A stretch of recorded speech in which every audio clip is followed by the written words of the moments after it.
सिया राम, राम सिया राम। मातृ देवो भव, पितृ देवो भव, आचार्य देवो भव। पहले माँ की सेवा, फिर पिता की सेवा।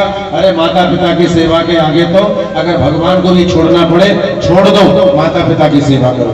आपने श्रवण कुमार की कथा सुनी है। आपने पंढरपुर में पुंडरीक नाम का भक्त रहता था, अपने बूढ़े कोढ़ी माँ बाप की सेवा करता था। और कोढ़ के शिकार थे माँ बाप उसके, कोई पास में भी छूटता नहीं था, पास में भी नहीं आता था। वो इतनी सेवा करता था माँ बाप की, काम धाम छोड़ दिया। माने भगवान विठलनाथ प्रसन्न हो गए। विठलनाथ ने गेट पर दरवाजा खटखटाया, दरवाजा खोल और मेरा दर्शन कर। अंदर से पुंडरीक नाम का भगत बोला, पंढरपुर की घटना है। कौन? भगवान बोले, मैं कृष्ण। क्या बात है? मैं तेरे माता पिता की सेवा से प्रसन्न होकर के तुझे दर्शन देने आया हूँ, दर्शन कर। अंदर से पुंडरीक बोला, प्यारे प्रभु क्षमा करना, अभी मैं माँ बाप की सेवा में व्यस्त हूँ। अभी नहलाया हूँ, कपड़े पहनाऊंगा, फिर भोजन बनाऊंगा, फिर भोजन खिलाऊंगा, फिर चरण दबाऊंगा, फिर सो जाएंगे तो पंखा चलाऊंगा, उठ जाएंगे तो पानी पिलाऊंगा। भगवान बोले, तो तुमने 24 घंटे का काम बता दिया, हम क्या बैठे रहे?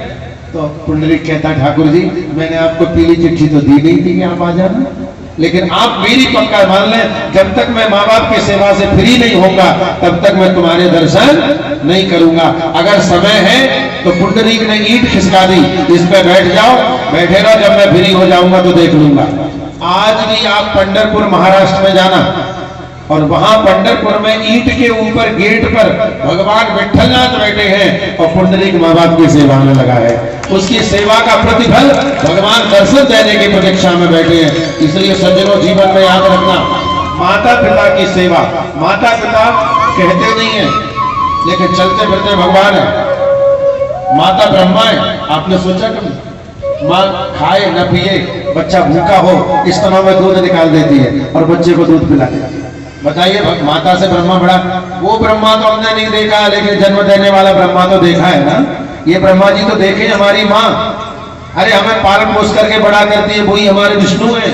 विष्णु भगवान सबका पालन करते हैं। हमारे दोषों को, हमारी बुराइयों को डांट करके, प्यार से समझा करके, फटकार करके बुराइयों को हमसे दूर करती है। तो सही मायने में तो हमारी माँ ही ब्रह्मा विष्णु महेश है। और हमने घर के ब्रह्मा विष्णु महेश का अपमान किया, और फिर क्या फायदा दुनिया में पूजा करने की।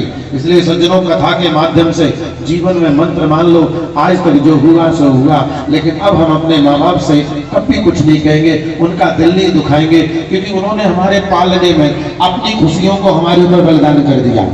एक बार भी इन्होंने अच्छा पहनना नहीं चाहा, एक बार भी अच्छा खाना नहीं चाहा, एक बार भी अच्छा दिखाना नहीं चाहा, केवल तुम्हारे लिए। मेरा बच्चा पढ़ लिख के बड़ा हो जाएगा, और जब बच्चा पढ़ा लिख के बड़ा साफ बन जाता है और फिर वो गांव के बूढ़े माँ बाप को नहीं पहचानता, पूछो उनके दिल पर क्या बीतती है। और ध्यान देना, दिल का दर्द भगवान बहुत जल्दी पकड़ता है, और कहीं दिल के दर्द में भगवान में द्रवीभूत हो गया तो तुम कितने भी बड़े साफ बने रहो, सुखी नहीं रह पाओगे। बड़े तो रहोगे, साफ तो रहोगे, लेकिन दुखी रहना पड़ेगा। इसलिए सुख से रहने वाले व्यक्ति को माँ बाप की सेवा ही सर्वोपरि है। आज ब्रज में आ जाइए प्रसंग पर। ब्रज में वृद्ध माताएं दर्शन करके आती है, बहुओं से कहते हैं नहीं जाओगी, तो बहुओं ने नई रास्ता निकाल लिया। किसी ने मटका फोड़ा, किसी ने बछड़ा छोड़ा, किसी ने कुछ किया। सास ने पूछा, मटका कौन ने फोड़ा, बछड़ा किसने छोड़ा? सभी ने कह दिया नंद के लाला ने। सास ने कहा, शिकायत कर गया। शिकायत का तो बहाना था, कहां जाना था गोपियों को? लाला के दर्शन करने। तो मटके का घाटा और झेला सास ने, जाना था उन्हें, वो चली गई। तो समझ लीजिए, अगर बहू को जाना है तो जाएगी, हंस के भेज दो, नहीं तो वो बहाने बना के जाएगी। तो आज ब्रज की गोपियां मैया के पास गई, मैया तेरे लाला ने हमारे घर में मटके फोड़े, माखन चुराया। मैया ने पूछी, चौरे कन्हैया जो गोपी कहा कह रही है?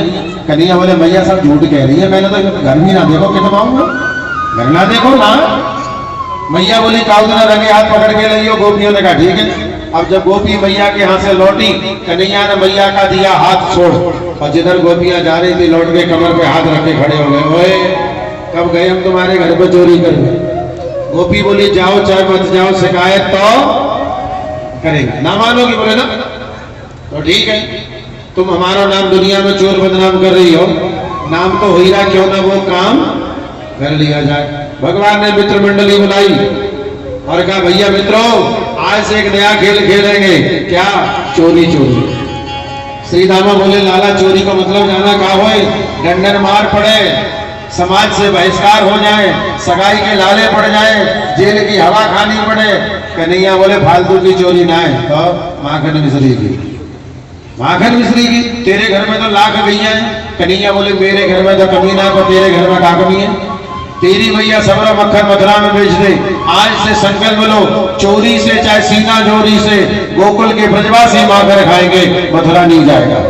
सबने एक मंडली बना ली, बाल गोपाल चोर प्रचार विद्या मंडल, और उसके सरदार बन गए श्री कृष्णचंद्र महाराज। और ऐलान कर दिया जिसको चोरी करना सीखना हो वो हमारी मंडली में भर्ती हो जाए, 10 दिन के अंदर परफेक्ट कर दिया जाएगा, पक्का चोर बना दिया जाएगा।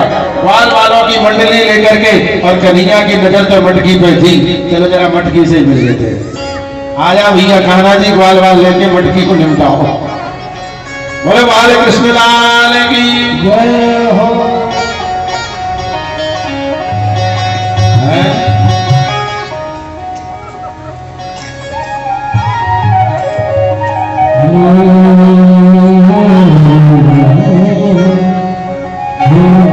बोलिए भक्तवत्सल भगवान की। मटकी को समय अच्छा हो, अभी फूटवे के मूड में ना है भैया, मुझे पहल अल्लाह छोटे हैं। अरे चोरी करे तो डोले श्याम मोत सुधो न डोले, चोरी करे तो डोले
और भक्तवत्सल भगवान की अभी 2 मिनट के लिए अपने अपने स्थान पर बैठ जाएं। गोपियां कान्हा की नटखट लीलाओं से तंग आ जाती हैं और जो गोपी ने कपड़ दिखा दिए लाला मेरे